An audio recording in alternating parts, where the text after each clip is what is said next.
quand même très intéressant. Tout n'est pas rose, mais il y a beaucoup de choses qui ont été faites, qui sont donc des faits palpables. Si nous regardons par exemple sur la maîtrise de l'inflation, notamment sur la baisse des prix, nous avons fait une étude sur ces baisses-là. Et ce que nous avons obtenu en baisse sur le carburant, sur l'électricité, sur le lait, sur le pain, sur le sucre, sur le gaz. Donc la totalité de ces baisses, si on les rapporte à un ménage de 10 personnes habitant à Dakar et ayant une voiture, l'augmentation de leur prix d'achat, donc le cumul de ces baisses, leur fait à peu près plus de 1 106 000 francs CFA par année. Donc de gains de pouvoir d'achat. Et plus de 546 000 francs pour ceux qui n'ont pas de voiture et qui sont des consommateurs répondant aux critères de base.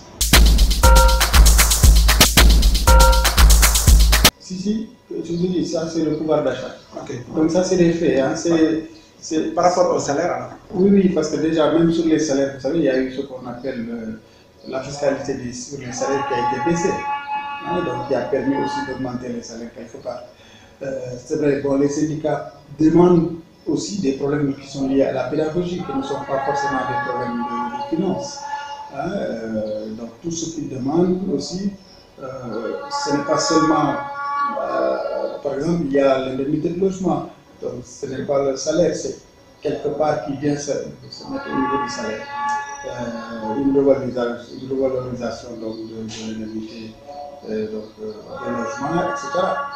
Mais pour la maîtrise de l'inflation, nous avons fait une étude et nous avons vu que ça a augmenté le pouvoir d'achat de plus de 1 million de francs CFA pour ceux qui ont un véhicule et de plus de 500 et quelques mille, 46 000 francs donc pour ceux qui n'ont pas de voiture. Ça, c'est pour les baisses. Okay. Tout ce que nous avons eu comme baisse. Okay. Maintenant, effectivement, il y a aussi d'autres avancées. Hein. Si nous prenons par exemple ce qui a été fait notamment avec la bourse de sécurité familiale, tout ce qui a trait à la couverture maladie universelle. Donc, tout ça, c'est des éléments qu'il faut prendre en considération. Oui, tout à fait. Chaque fois qu'il y a des politiques de gratuité, il y a toujours des retards par rapport au remboursement des créances qui sont entraînées par ces gratuités. Vous vous rappelez, c'était le même cas qu'on avait avec le plan César, hein, donc, mais ça est en train d'être rattrapé parce que le budget du plan César a été presque multiplié par 2. Mais il y a toujours un décalage entre le moment où l'État rembourse donc ces frais-là et le moment où ces frais sont offerts aux usagers. Et donc, ça fait des tensions de trésorerie extrêmement dures pour les structures sanitaires. Et je pense que l'État doit impérativement accélérer en tout cas, la mise en œuvre, la mise en place de ces fonds-là pour pouvoir éviter certaines difficultés aux structures sanitaires. Là, nous sommes tout à fait en phase. Bon, je pense que le plus important aujourd'hui, c'est de permettre à quelqu'un qui est dans une situation difficile de pouvoir essayer de sortir la tête de l'eau. Celui qui a des problèmes de survie, il ne peut pas penser à autre chose que sa survie. C'est-à-dire, si vous avez des problèmes de quotidien, de dépenses quotidiennes, comme on le dit, vous ne pouvez pas être créatif. Parce que votre seule créativité, c'est comment faire pour manger à votre faim, et cela diminue vos capacités intellectuelles. Donc, si on dépasse cette situation critique donc, de survie, à ce moment-là, on peut penser faire des projets, etc. Mais on ne peut se projeter que si on a déjà une base réglée, c'est-à-dire que si on peut manger à sa faim et dormir sans être inquiété. Moi, je pense que bon, le gouvernement, tel que je le vois, depuis Abdoulaye Wade, s'était engagé à mettre plus de 40% donc, du budget au niveau de l'éducation. Donc pour l'État du Sénégal, donc depuis Abdoulaye Wade jusqu'à présent, les enseignants, l'enseignement, la formation est extrêmement importante. Maintenant, une chose est de vouloir le faire et une autre chose c'est de pouvoir le faire parce qu'aujourd'hui, les enseignants c'est le corps le plus important. Donc, une seule variation d'un petit 1000 francs par enseignant, c'est quand même beaucoup d'argent. Et je pense que ce qui est un peu à la base des difficultés qui se posent pour accepter l'augmentation demandée par les enseignants, mais je suis sûr et certain que s'il n'y avait pas de problème lié à une exécution budgétaire, l'État aurait pu accepter de le faire.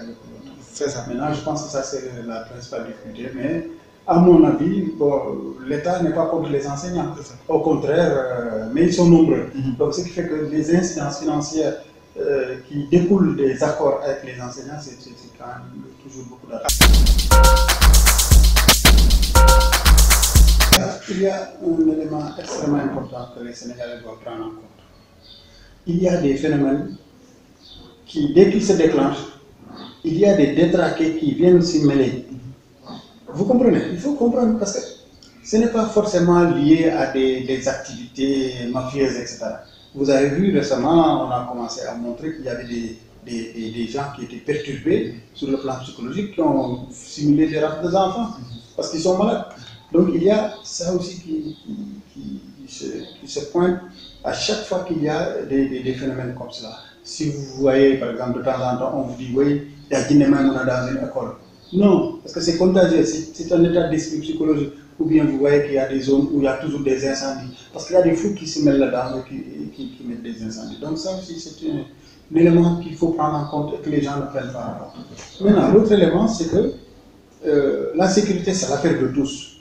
On ne va pas s'asseoir, on laisse son enfant de 5 ans disparaître pendant 4 heures de temps, on ne le cherche même pas, on trouve ça normal. Et vous voulez qu'il y ait la garantie de la sécurité pour les enfants? Non. Parce que la première des sécurités, c'est assurée par les parents. Et donc les parents doivent veiller à ce que leur enfant, qui n'est pas en âge de se défendre, ou encore, puisse être toujours à portée de vue. Parce que tout ça, cela fait partie des... on ne devait même pas attendre que le ministre de l'Intérieur le dise, parce que chacun doit se dire, moi, mon enfant là, il n'est pas à mesure de pouvoir faire certaines choses. Vous voyez les gens qui envoient des enfants qui ont 4 ans, 3 ans, 5 ans à la boutique, très loin, vous voyez les enfants circuler d'une manière vraiment sans que leur famille ne s'inquiète de rien du tout. Vous voyez une femme qui reste plusieurs heures sans voir son enfant, de très bas âge, et pourtant, bon, qui ne pense à rien du tout. Ça dit que même s'il n'y a pas d'insécurité, mais il n'y a aucune surveillance sur cet enfant-là. Donc, je pense que ça, c'est un élément important. Maintenant, disons, l'État doit prendre ses responsabilités aussi, parce qu'on ne peut pas toujours laisser faire des malfaiteurs comme ça. Mais il est très difficile d'assurer cette sécurité-là si les parents, et si les voisins, si les familles... D'ailleurs, la plupart des cas qui ont été pris, c'est de la vigilance des voisins. Hein? Parce que sans les voisins, on aura toujours des problèmes avec les enfants. Donc il faut nécessairement qu'il y ait une conjonction entre les services de l'État qui sont chargés de la protection des personnes et des biens et des populations pour qu'on puisse avoir une efficacité. Voilà. En fait, il faut que les gens comprennent beaucoup de choses, parce que le débat, souvent, il est faussé, parce que il faut que les gens comprennent que la société concessionnaire de l'autoroute ne peut pas faire n'importe quoi. Ce qu'elle fait est autorisé par l'État du Sénégal. Si ce n'est pas autorisé par l'État du Sénégal, elle ne peut pas faire ça. Et le règlement de service de l'autoroute est un arrêté du ministre en charge des transports. Vous comprenez? Donc c'est les 5 000 francs, tout ça là, c'est le ministre en charge des transports qui a fait un arrêté pour ça. Bon, pourquoi? Parce qu'en fait, quand on va sur une autoroute à péage, c'est pour aller vite. On paye pour aller vite. On ne paye pas pour nous balader, mais on paye parce qu'on veut gagner du temps. Alors si vous payez pour gagner du temps et que quelqu'un vous retarde, vous perdez cet avantage que vous avez. Donc on doit donner la priorité à ceux qui viennent payer pour aller vite. Maintenant, quand il y a de la circulation et que des gens se croient plus malins en allant, tout en le sachant qu'ils n'ont pas de carte ou qu'ils n'ont pas de crédit, mais arriver là-bas, on va trouver un système pour les faire payer. Et comme ça, ils évitent la queue. Mais en le faisant, le temps qu'on retrouve le système, ils ralentissent tous ceux qui sont dans la file et ils les pénalisent. Et ceux qui sont dans la file ont le droit de dire non, vous n'avez pas le droit de nous pénaliser. Et ceux qui sont dans la file ont le droit de dire aux gestionnaires de l'autoroute à péage que ce que vous faites, c'est pas normal, vous devez empêcher à ces gens-là de nous retarder, parce que nous avons payé pour aller vite. C'est dans ce cadre-là qu'on a dit, attention, il faut trouver une mesure dissuasive pour éviter que des petits malins puissent faire ça. Maintenant, l'autre élément, c'est que on a dit, si vous allez dans la voie de péage pour payer, pour acheter le crédit, on va vous demander par montant de 5 000 francs et multiple de 5 000 francs. Oui, pour décourager le fait que les gens viennent jusqu'à la porte de péage pour commencer à acheter. Certains sortent 10 000 francs, on va chercher la monnaie. Ou bien quelqu'un peut sortir 10 000 francs et demander 500 francs, vous comprenez. Donc tout ça, c'est des pratiques qui vont ralentir le péage. Et c'est la raison pour laquelle, puisque quelqu'un peut acheter 500 francs en utilisant donc tout ce qui est mobile money, donc tout ce qui est Tigo Cash, Orange Money, tout ça, tous les systèmes qui sont aujourd'hui Johnny, vite fait, etc., pour pouvoir mettre du crédit, ils peuvent mettre du crédit avec des montants très faibles, et puis ils peuvent aussi connaître leur crédit avant d'arriver au péage. Donc je ne vois pas moi en quoi ça poserait problème, parce que c'est pour que les gens puissent aller plus vite. Nous avions dénoncé le fait qu'il n'y avait pas suffisamment de portes de péage, et aujourd'hui, le Sénat est en train d'augmenter le nombre de portes de péage pour que les gens puissent aller plus vite. Parce que l'objectif numéro 1, c'est d'aller plus vite. Je veux vous dire, nous dénonçons vraiment avec la plus grande énergie le prix du péage. Mais il faut savoir aussi que le prix du péage, c'est l'État qui le définit. Vous comprenez? Parce que c'est une négociation, c'est un contrat que l'État signe. Si l'État veut aujourd'hui diminuer le prix du péage, il va le diminuer. Donc nous demandons à l'État de diminuer le prix du péage. Ça aussi, c'est extrêmement important. Parce que c'est un modèle financier qui est basé sur une négociation, et c'est l'État du Sénégal qui dit voilà le prix auquel vous devez vendre le péage. Je vous donne un exemple. Quand il y a eu l'extension vers AIBD, on avait fermé la sortie de Rufisque Diamniadio, hein, l'ancienne sortie.